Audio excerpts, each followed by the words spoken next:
What if I told you the Queen of Crime may have left one of her greatest mysteries in India itself? Agatha Christie traveled the world, but most people believed she never set foot in India.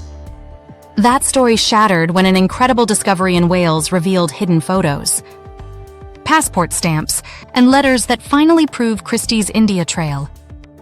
In 2024, author Dr. Manjiri Prabhu visited Agatha's grandson Matthew, expecting family anecdotes.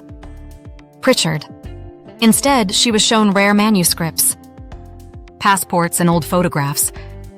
Among them was the stunning proof: Christie stepping off an Indian Airlines plane, a garland around her neck.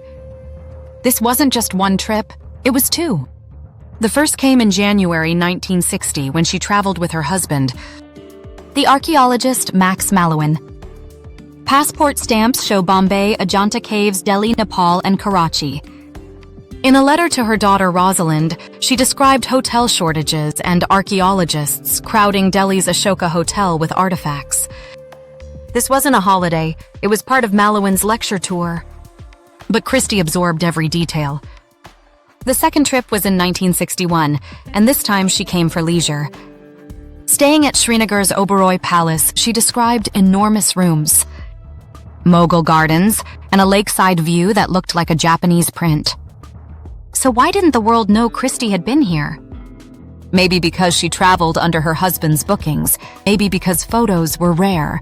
One photo even shows her with Prime Minister Nehru, a moment lost in the shadows until now.